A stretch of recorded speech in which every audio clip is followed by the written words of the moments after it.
Welcome to 20 at 10 with Nat. I'm your host, Natalie, and my special guest tonight is Dr. Janet Johnson. She has over 20 years of experience in media and strategic communications. Her research passion is media in the political process, especially how social media is changing political rhetoric. Through her research, she seeks to provide digital citizens, academics, and practitioners with a deeper understanding of how effective and powerful new media is to our political and media discourse culture. She's been invited to the White House twice and the State Department to be a part of social media events. She's also a speaker, as well as a media and strategic communication consultant. Janet currently is a part-time lecturer at the University of Texas at Dallas, which is actually how I met her. Her new book is titled Political Rhetoric, Social Media, and the American Presidential Campaigns. You can find it on her publisher's website, Rowman, ROWMAN.com, and Amazon.com, where you can preview the book.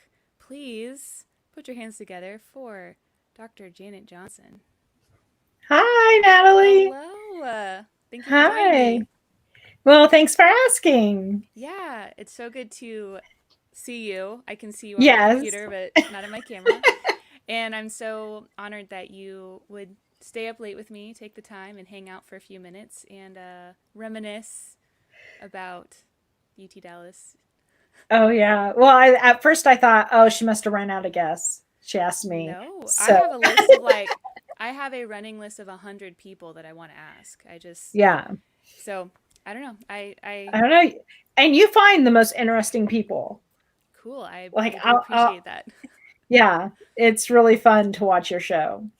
Awesome. Well, thanks for watching, and I'm excited to dig in a little bit to your story. Speaking of, all right, when, well, okay, so I met you through you. You were actually my professor. We were chatting a little bit before the show started, and I would have to actually go back through and look at my course schedule, but I think I took two classes from you, and they were, I think, lower level classes. And Actually, they must have been upper level because okay, I did junior senior level. So I think okay. you had me. I think you took my computer mediated communication class. Oh, actually, yes, that's sounding familiar. Yes. Yeah. Um, You might have taken the web writing class. I think yeah, that also sounds familiar because at the time, like it was just a whole nother, like blogging was kind of big then. Yeah. And social media was new, Twitter was new, Facebook was new. And so there's this whole emerging, it was right as they were developing the course, the major emerging media and communications. It was right before Yeah, that. that wasn't born yet, was it? Nope. But No, I it was. probably had I either come through later or had it been around earlier, I would Mhm. have probably majored in that instead of I Yeah. did arts and technology. Hmm. But I Yeah. think we had little segments where you could sort of do the emerging media and not the gaming and the Oh, for sure. All of my well, it was kind of a so arts and technology anyways was a catch-all for design or like right. digital arts, I guess. Mhm. But all of my courses were heavily in marketing and I did a lot of Photoshop and photography Yeah. based, and I guess guitar, of course. Hmm.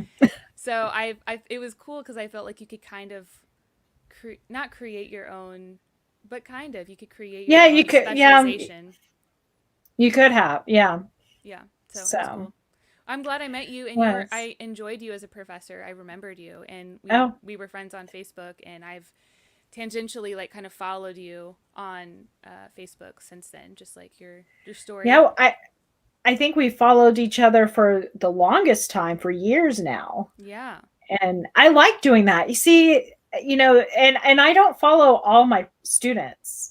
It's like if you're not on my social media and telling me what you're doing, I don't know what you're doing. And so I always love when seeing my students grow, and they get married, they have babies, they turn into musicians that I had no idea they were, and Yeah. things like that. Well, I was very, very shy. I mean, I was blossoming in my social life, but very, very shy. I was terrified to play music in front of anyone by myself in college. So it's definitely a 180 from where I was then. But yeah, I was writing music for sure during that time. Um, Good. well, how did you end up as a professor at UT Dallas? And by that, I mean, you could tell me like a chronological story if you like, but I'm curious, like, when did you know that you wanted to study English, and when did you know that you wanted to be a writer and that you were good at it? Those kinds of points in your story I'm curious Well, about. okay. So when I'll start from the beginning. So once upon a time, I was an undergrad and I wanted to be in television news. Ooh, okay. Okay. So my senior year, my summer right before my senior year, I had an internship at Channel 11. Before, this is dating me, before it was CBS. Wow, okay. It was a super station, Nice. and we had the 9 o'clock news. So I interned there during the summer, and they hired me right after my internship. You're And like the because success story of the intern to hire. right. And so when I went back to school, I was not only learning about how to do this, but I was actually doing it. That's awesome. I was an assistant desk assistant on the weekends, but I would log in sometimes 50 hours in the newsroom. Wow. Because people would want time off or whatever, and they'd call me in at the last minute. And I went to UT Arlington, so I was like maybe 15 minutes away from the station. Nice. And I would also, to learn the craft of television news, I would go in and just sit in the newsroom and just observe. Oh, And okay. I would just sit there, and I liked the booth. So if you ever work the booth in a television during a show, it's really fun. You have your headphones, you tell people what to do. Nice. And but I would go in there just to see how the producers would produce the show, how it was all made. And that's literally how I learned television news. It really wasn't in college because I was in sales and management, and I didn't realize I wanted to be the journalism side until I had a news internship. And so I sort of switched gears, finished my degree in sales and management in broadcast news, but I pursued the journalism side. And so I went from being my little desk assistant, and once I graduated, I became a producer. I did the 6 and 10 in Abilene, Texas. Dang. I'm glad that I didn't know these details intimately, because I might have been a little freaked out inviting you to be on my show. The pro. Let me invite someone who has all the experience. Oh, by no means. But looking back, I wish I had this type of technology, back then. Right. Because whenever I was in Abilene, I went from and when I worked at Channel 11, computers were new, like new-ish to the newsroom. So you had DFW, who had a computerized newsroom, and then you went to Abilene, and we had typewriters with carbon copy scripts. Whoa.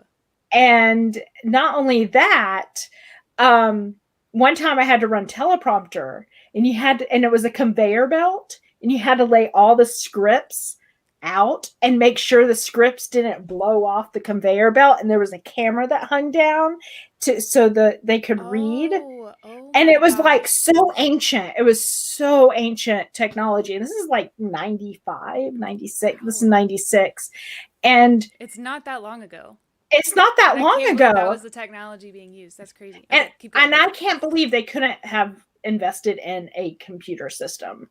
But it was Abilene. It was a small station. It was a 160 or something market.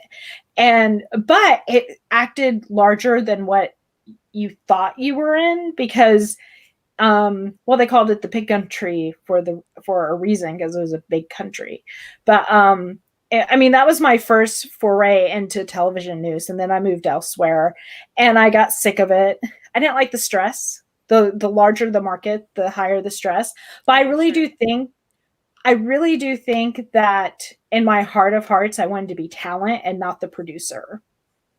And so I kind of stepped out of that and kind of said, okay, now what do I want to do? I've had many transformations, I feel like, in my life. Like every few years, I transform myself into something else.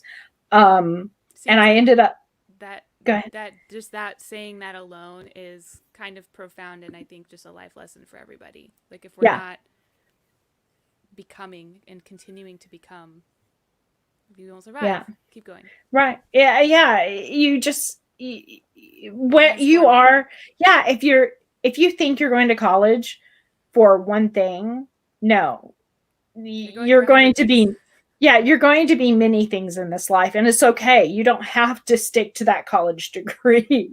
Right. um so I kind of moved into this media consulting firm that a friend was working in, and got me a job, and we did a lot of media research, and we were working with, I mean, we had people like, remember when MSNBC started? We had, Yeah. yeah, I mean, that was late 90s. And I remember MSNBC.com, they came in for a consulting visit, and we all sat in a boardroom, and they were like, hey, what do you think of our website? And, we all gave our opinions and, things like that. So I just sort of was like, I kind of like teaching people how to do things better. And that's where I learned that I loved media research and observing media and telling people how to do their stories better and how to do. We would make this little show called Idea Network, and Okay. it would be sent to every station we consulted, which was over 100 markets in America, and Wow, that's in the cool. world. Yeah, and so I would have to pull from our library all these stations. Like I used to I can't do it now, but I could tell you pretty much every station in every market. Amazing. And it would just be the call letters. And I can't do that today. My memory is not that good anymore. But it's, if you don't use it, you lose it. But we had a library where people would send us tapes of all the newscasts around the country, so we could have we had the largest library in America of newscasts. So I would pull those out for examples and ideas for other stations that we consulted.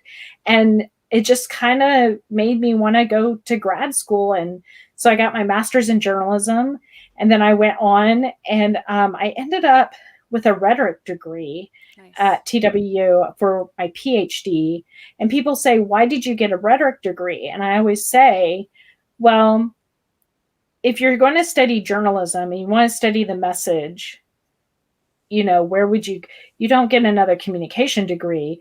You get something where you can actually study the language and the why behind the stories that we're telling. And that's what rhetoric, when I study rhetoric, that's what I'm doing. It's not like I've never taught composition. I've never taught, English 101. I use my rhetoric degree to make my media degree better. Awesome. I like that. And because we're told things over and over and over and over again, and I like to know the why and what people retain and why we retain it, why we believe it. Our lives are told and defined by the stories we hear. So, Yes, and media is our storyteller. that's true. So, And everything in the news, I mean, just think about how our lives are defined by events like this pandemic and how it's been told to us, and our story. mm-hmm. That's going to be part of our story forever. Just Yeah, like when JFK got assassinated, when, every event that we can 9/11. think about, Yeah, we retell the stories that we hear from where? The yeah, media. yes. That's really interesting. And trying to think if I'm gonna let myself take a tangent on this road. It's interesting. Maybe it's just a comment. It's interesting that um, how we want to shape our stories, Mhm. because I know, for example, Instagram tends to be a place where everything's really pretty. Yeah. Um, and Facebook maybe was that way for a while.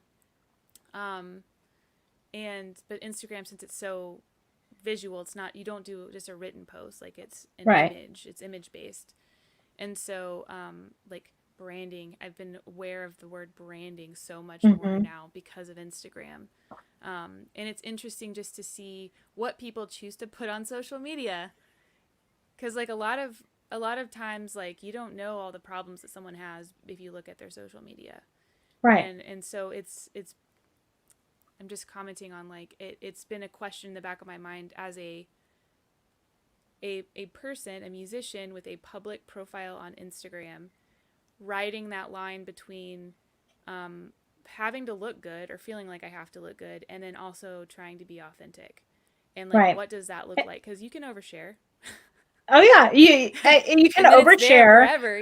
Like, ooh. but you can also take a chance and be more vulnerable. And Yeah, the more vulnerable I am on social media, I find I get more reaction or more connection with people. And it's really strange because, it's great to have great news, but sometimes there's bad news. Like I had yeah. a friend tell me whenever I was when I lost my job because there was a new dean in town and I lost my job and laid off At UT most Dallas, at UT Dallas and that was a all. question I had later. Keep going. Yeah.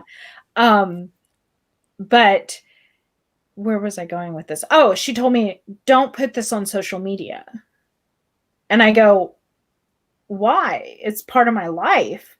I have to share this news. I'm not ashamed of it. I did nothing wrong." Right, Um, you never know who somebody knows, right.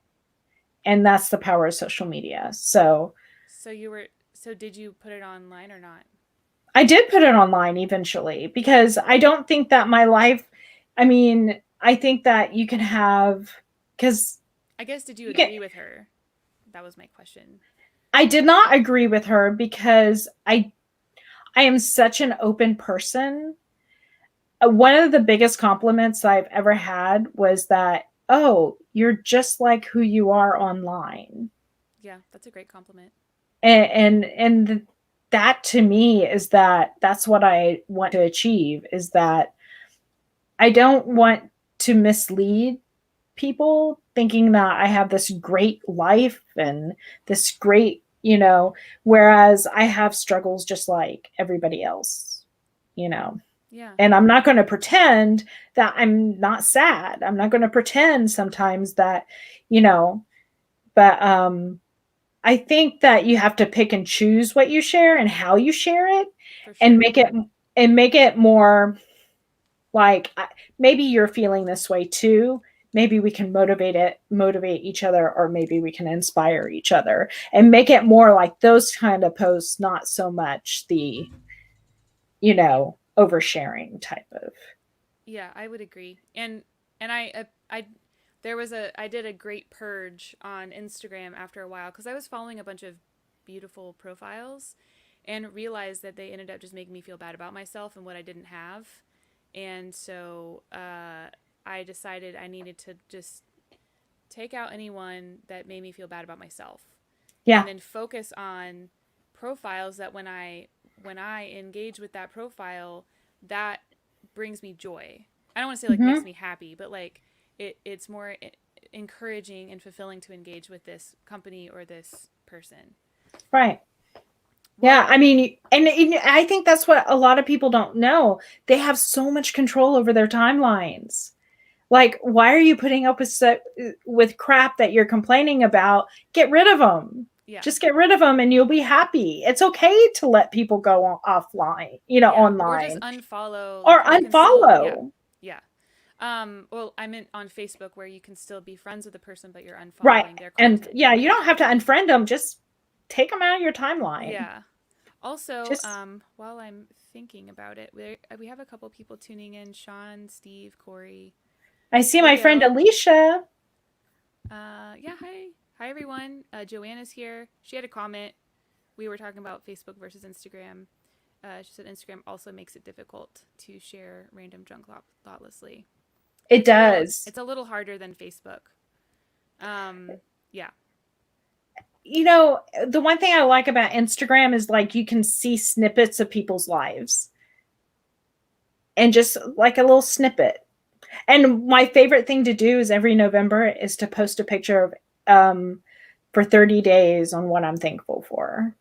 That's cool. And I think that you know, that's whenever you'll see me overpost on Instagram once a day. You know, it's like, it's good though. Like, and even then, like, unless someone goes and looks at your profile, they're not going to see all of those posts because Instagram suppresses half of them. mm-hmm. So, but yeah, I think that that's a good thing though. Yeah, I love that. Yeah, I think you can invent it to be whatever you want it to be, and mold and shape your timeline to know. Like, if you looked at my Facebook, Twitter, and my Facebook pages, the timelines and how I post on each one is so different. That makes sense. I haven't been as good about that with mine. I will post to Facebook from Instagram. So like my content is created for Instagram and then just ends up on Facebook too. But I don't know. I realize I have to go in and edit my Facebook posts, take out the hashtags, re-tag someone. Yeah. But I just don't like Facebook, I guess, is what we're getting down to. Even though we're streaming to it right now. I know. But Facebook has gotten just so, I don't know what it is, but it's just so not what it used to be. It's a lot less friendly to artists because they make you pay for everything to get your posts out and seen, and it's just to the little guys it's really it hurts the little artists like myself. They're less social. Yes, I do have a couple more questions for you, okay, and I want to see what we can get to really quick. What would you say? Well, I want to ask this. I want to make sure I ask this because you have a cool story, I think, about it. So how is your research? We haven't really talked about your book. How has your research and study of social media impacted your own social media strategy with publishing a book? And any cool stories involving social media and your book? Oh, gosh. So how... You know, I started studying social media. Well, I started with blogging in my journalism degree. My thesis was about storytelling and blogging and people sharing.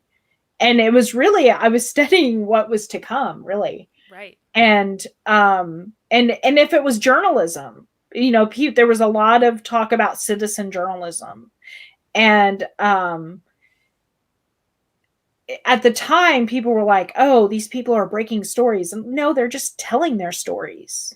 It was the first time that they could share and people were actually listening. They had an audience that they never had before. Right. And then that morphed into my PhD program where I started studying citizen journalism and how media was being transformed on, you know, being online. And I remember thinking, wow, remember, I don't know if you remember this, but the London bombing when in the subway, in the tube.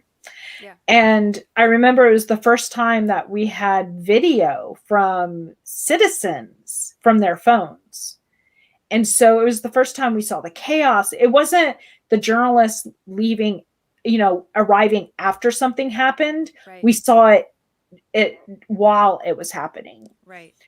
And that was a very poignant moment for citizen journalism and for media. And then it morphed into how is the 2008 campaign, you know, how are they using the internet, and how it became Obama and this powerhouse of a digital campaign that no one else took seriously. They didn't think digital campaigning was even that important.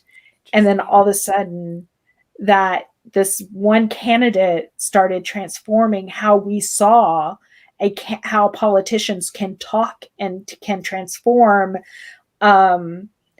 and interact online with his electorate. And it was the first time that a politician didn't really need the media. They had their own. They could get their own message out. And it was the first time that they could really, really control the message that they hadn't controlled before. Interesting. So so I started with whatever my dissertation was with the book. And then the first chapter is the first chapter of my dissertation, really, with additions, with edits and more updates and more depth. Okay. And then my Obama chapter is a lot of I see your friend saying Trump ack. I know. I do have a Trump chapter, and it's called Trump Retrickery. So we have a lot of fun comments coming in. So, but yeah, it started, you know, those two chapters, the Obama chapter and then the first chapter, are really based on my dissertation, my research, because it hadn't changed. I just updated it to make it more relevant today and to show how social media has really impacted our political rhetoric and how much it's changed it, and then what journalists have to do to keep up with the technology and with the digital citizen they're competing with. There's so much noise. There's a lot of noise. Yeah. And people think that truth. Yeah, and there's no rules, right? It's like the Wild West out there. Pretty much, yeah. Yeah. So, and I think this has taught us these last 4 years have taught us that we need to rein it in, and maybe we do need boundaries. Maybe we do need some rules. And so we'll see how it will all transform. But I will hand it to Twitter for actually making sure that they're labeling what is misleading out there. Interesting. Yeah. Yeah, I think I'm curious to see where it will all go. Because it's just, some of it's just a train wreck. Oh, yeah. And trying to navigate that as an artist, putting things out there, like, what am I really contributing to? You know? Well, and going back to your branding, I think that's the most important thing you can learn on social media. How do you want to brand yourself?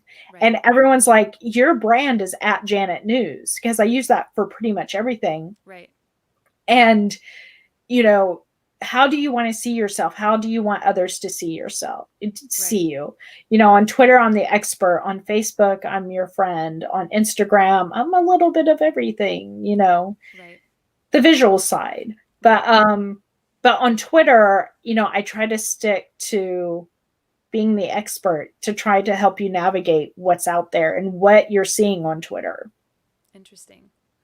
Yeah, it's not different persona, but like, it's kind of like that meme, right? Where you're like, there's 4 different who I am on these different platforms. Right. What do you think about TikTok? TikTok? You know what? I spent 5 minutes of my time on it and I deleted it from my phone.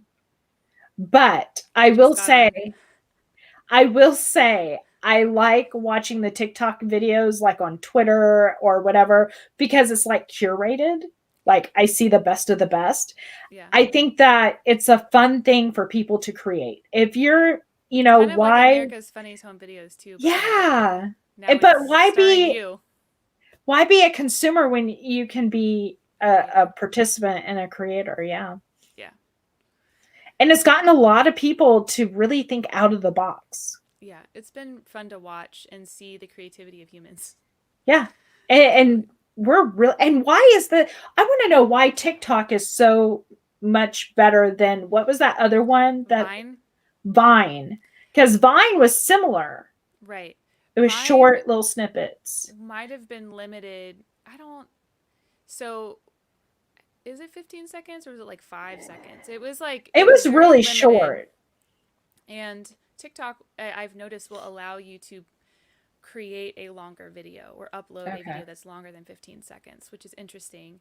And then TikTok also has more things you can do, edits, or things you can add to the video that I don't think you could do with Vine. Like, I think it was just, you can film it and you can film clips all in a row to like publish the thing, but I don't think you could add text. I don't think you could add like music like you can from Instagram and TikTok. And so I think it's just a product of like, you know, Yeah. 5-10 years later where They got it right.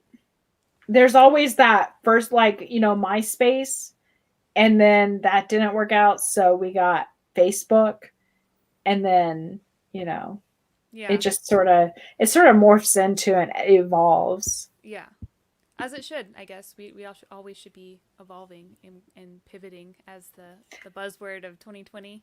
Yes. Well, I do want to ask you real quick before Right. we I don't know. I want okay.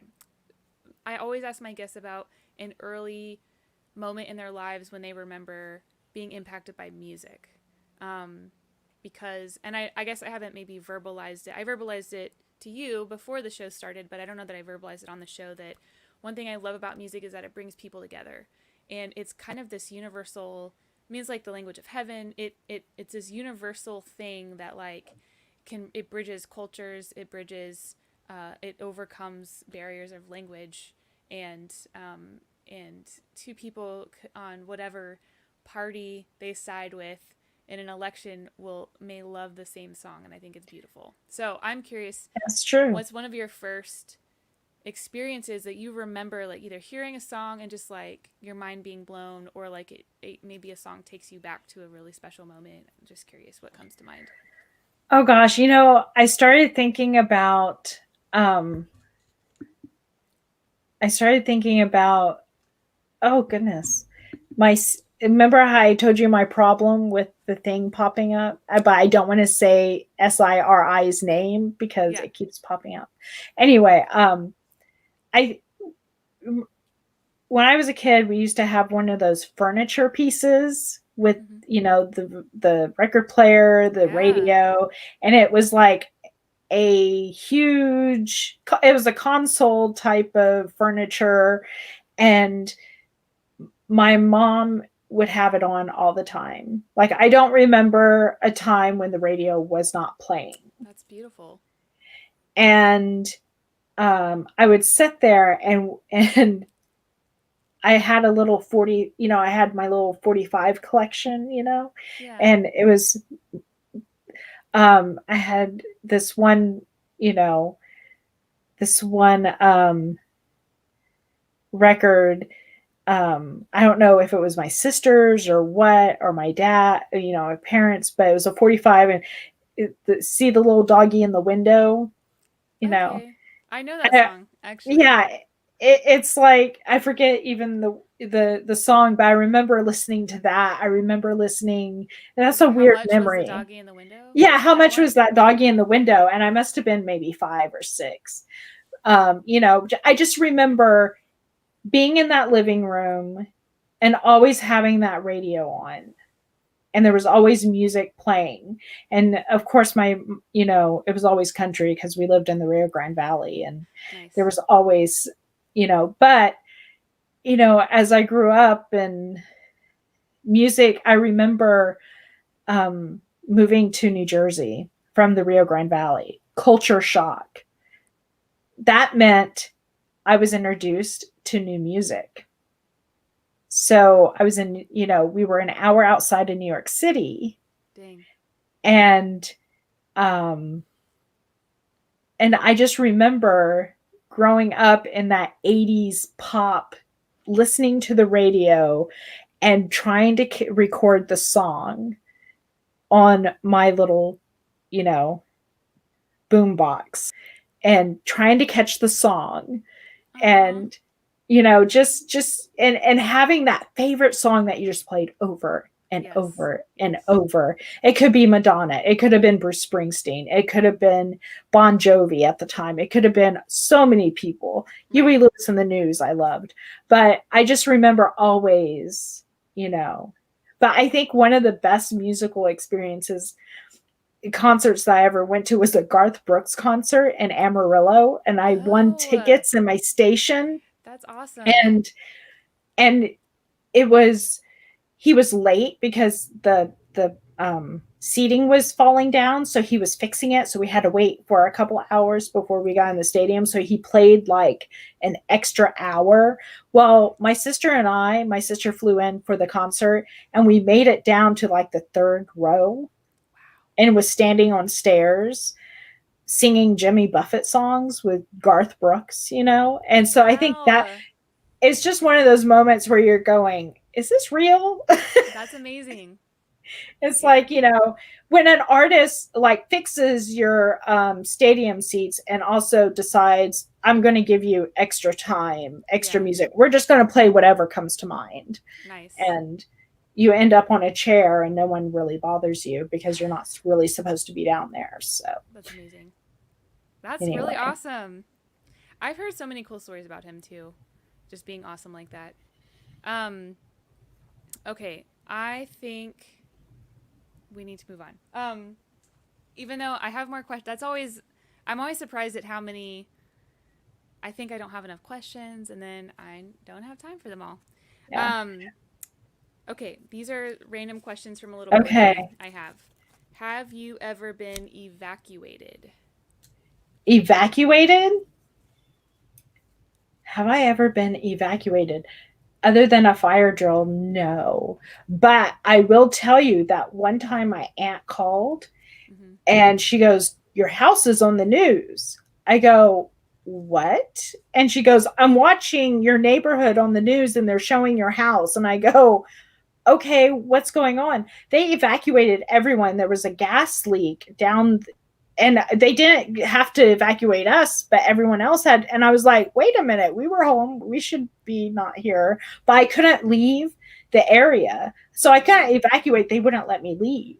Oh, And weird. there was a news helicopter above our house, and I turned on the TV and there we were. You're like, what's up, So, everybody? hey, they evacuated everyone but us. That's awkward. But so y'all weren't in danger, or they just missed you? I guess we weren't in the line of Gotcha. where the gas leak was. Maybe it was the other street's Gotcha. line, but Oh my but gosh. it was a big That's deal on the news supposedly, but we were the last ones to know. so scary.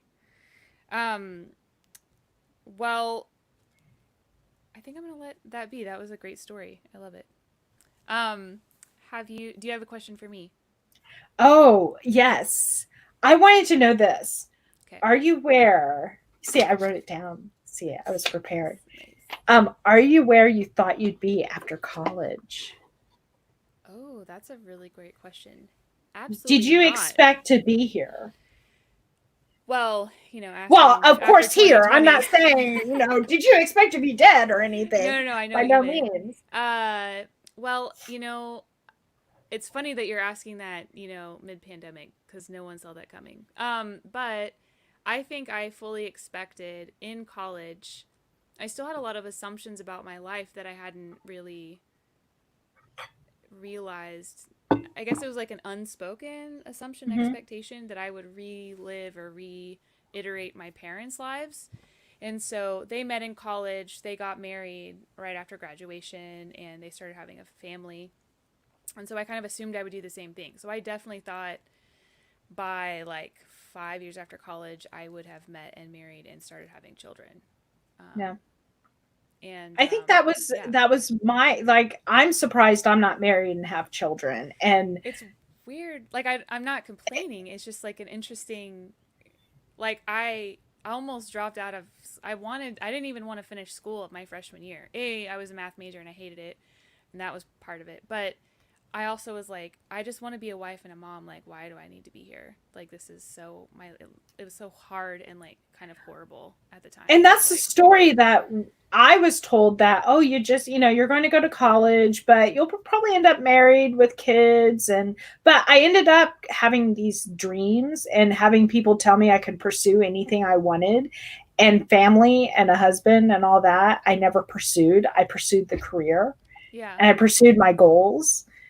And I thank And God so much for those people that step in and they're like, these things are not impossible. Like you are right, allowed to pursue these things. you're allowed to have different dreams. Yeah. So yeah, I'm not at all where I thought I would be. I definitely thought I would have a family, like be married, have a family. I assumed I'd be living in the, I don't know if I assumed I'd be living in the Dallas area, but I had no perception of Austin even being a music town before I moved here. Like I was Really? so, yeah, I was so out of it, so sheltered, so like my world was so small that I had no idea. And then I got here and I fell in love with the city, and like the part of me that I'd been too afraid to share with anyone, the musical side of me, I was terrified in college to share a song with anyone. Like so I think the very first time I did play publicly was in, well, after high school was I did the University Idol Hmm. at UT Dallas, and that was terrifying. But like, great, it's so great. I'm glad I did it, but it just, I don't know. Like, I'm a very, for sure, very different person than that kid who was in school. But yeah, I'm totally different from, if you told me, from my undergrad days to now, I'm a totally different person. That you people even tell me I had a friend who told me from high school saying, I never thought you would ever, like, you're the one person who I never thought would end up with a PhD and a book and all this stuff. That's And funny. I'm like, well, thank you, I guess. But Yeah. I didn't realize I was smart until I went to grad school. Okay. But I remember someone at my job at the media research company consulting firm. I was at the copy machine, and she looks at me and she goes, "Why are you here?" And I go, "What do you mean?" She goes, "Well, one, you should be a consultant, and two, you're smarter than the job you're doing." Thank God And for she was, people like that. yeah, and it stuck with me. And after that job, I went to grad school and got my PhD, which I never thought. I thought I was going to be in TV news all my life, but you know, sometimes sometimes your dream doesn't work out for a reason. Yeah. Yeah. I agree. So, and Yeah. sometimes, and now I get to do both. It's And I wrote a it's book. great. It's cool. Yeah, I think it's awesome. Like I've always wanted to write a book, and I've just never, I mean, I've started a couple different times, but it the stories that I actually can finish are songs. And so Mhm. I they're very tiny books, but I But really you're have a a lot of different fun. type of Yeah. storyteller with a different type of way to get that to um, who needs to hear it. Right. I have found songwriting to be just as fulfilling as what I anticipated writing a book would be, but I still do think it'd be super awesome to write a book. And so maybe at some point I will, but it's got to be the right Mhm. thing. Yeah, it'll be there. And it's just like with me, it's like it was the right time. I had the right experiences, the right, I would say, material to write a book about what's happening and how we got to where we are today. So if you want to know that, read my book. Awesome. So, Well, oh, I'm gonna make myself answer one of these questions. All right. okay. Have I ever purchased an item to replace the one I borrowed and lost? For sure.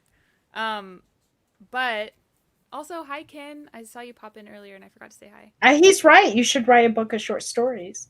There you go. Maybe I will. I was gonna do a book of poetry.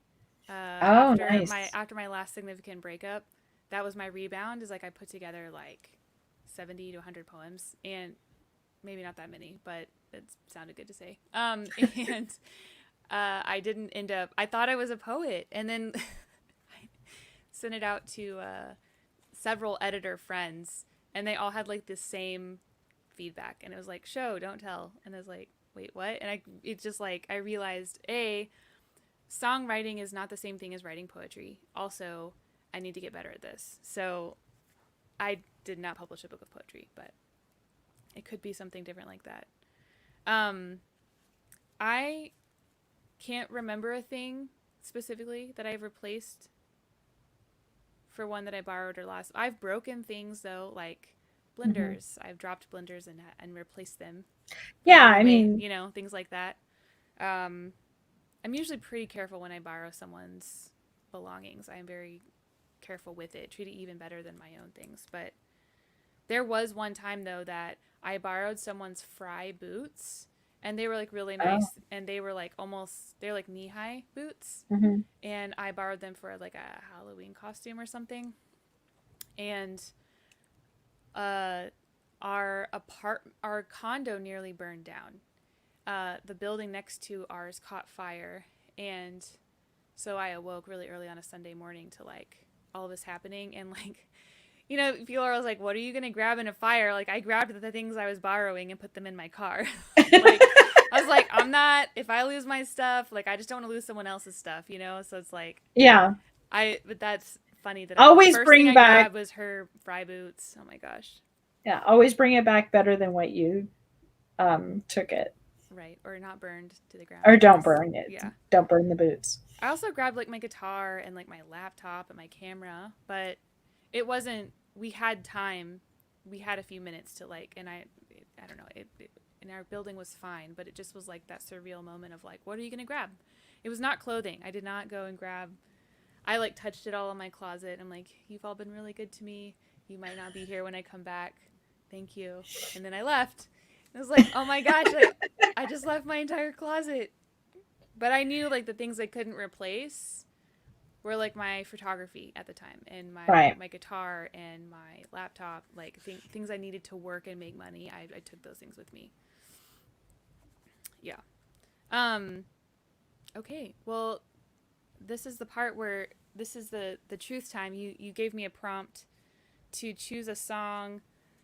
It was a little intimidating actually, that made me think of you, or that I thought That. encapsulated you or something. But Well, you asked me, and when I know. you said pick a song, and I'm like, all of a sudden, every No. song that I ever could ever, they all went blank. I went blank, and I couldn't think of any song. Well, it really is just like if you had something. I just try and give people an option if Yeah. they wanted to request something. You don't And have then I'm to. like, well, pick a song that you would think that I would like. Well, okay. So But I like all your songs, so. um Oh, that duet that you posted the other day, that was really good. thank you. That's so one of my favorite songwriters in town is David Ramirez, and he wrote that song with another guy I really like, Noah Gunderson, and they were in this super group Glorietta, and so it ended up on that album. And I was unaware of this song, but I was at a David Ramirez show, and he like, hey Natalie, you want to sing harmonies? And I wasn't expecting it because I didn't think he knew who I was, and so I was like, yes. I know most of his music, and I got up there and he started singing it, and I totally thought he was singing a different song, and I like didn't know it, and I was like, I'm just gonna sit down.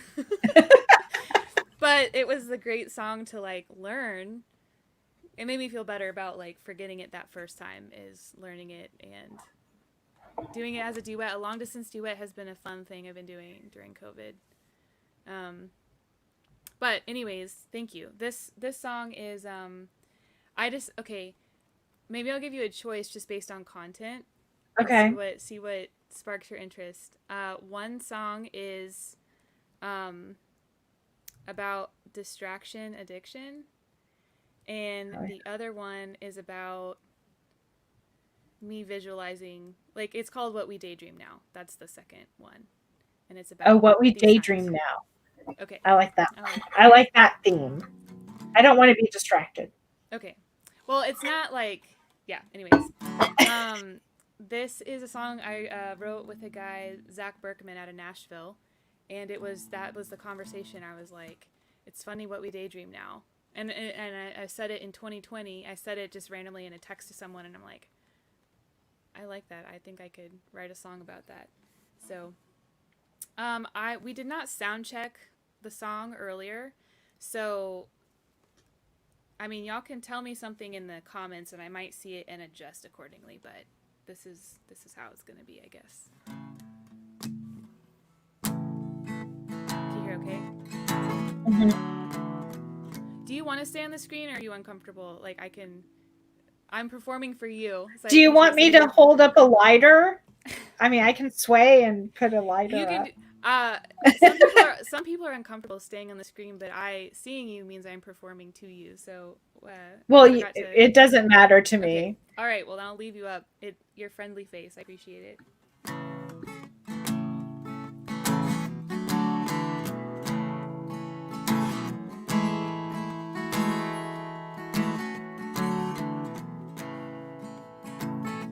Pull up a chair, but on your way over, bring me another beer.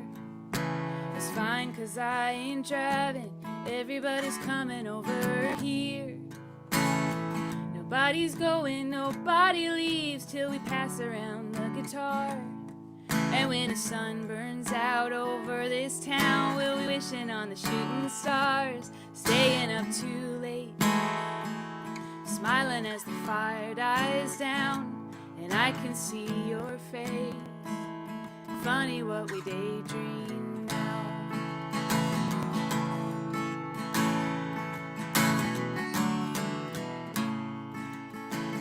I don't really like big crowds, but I'm missing them today.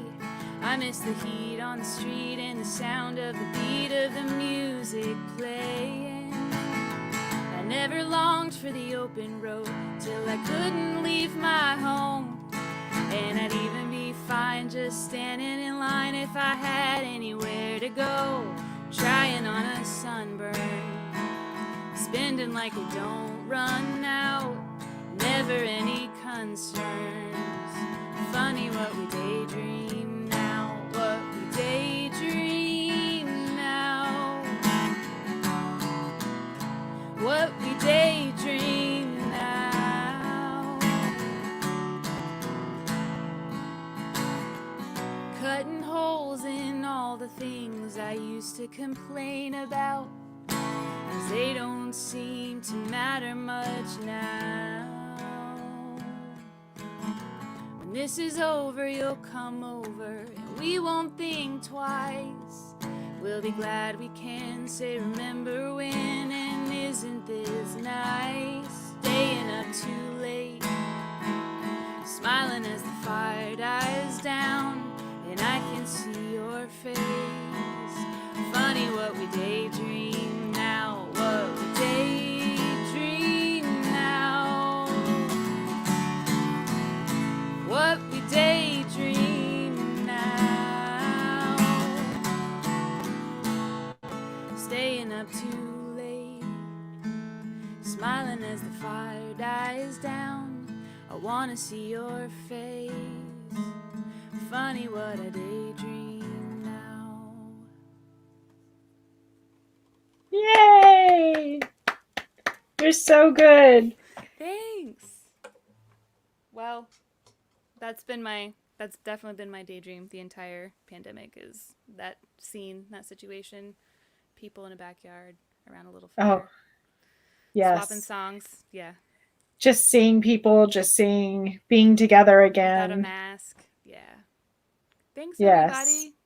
Oh, Alicia, it's funny that What We Daydream Now. Great song, lovely. Yay. Yeah. That was such a great song. Thank you. And thank you so much for spending a Monday night with me and chatting and catching up and letting me ask questions about your story.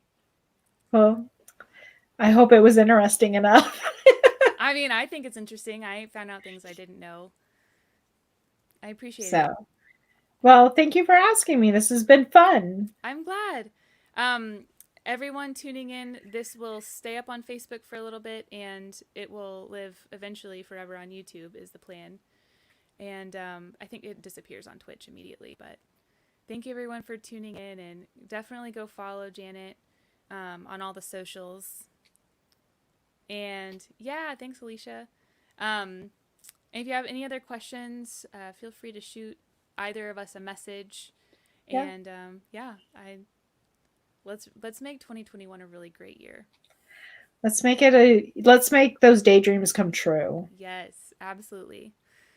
Well, I hope you have a wonderful night. Well, you too. Thank you. Right. Hey, I stayed up for this. I'm proud of myself. I'm very honored that you did. So thank you so much. I took a nap. Amazing. It's amazing. Well, have a good one, and stay in touch, and hopefully yes. someday I'll see you in person. Yes. Happy New Year, everybody. Happy New Year. Yay. Bye.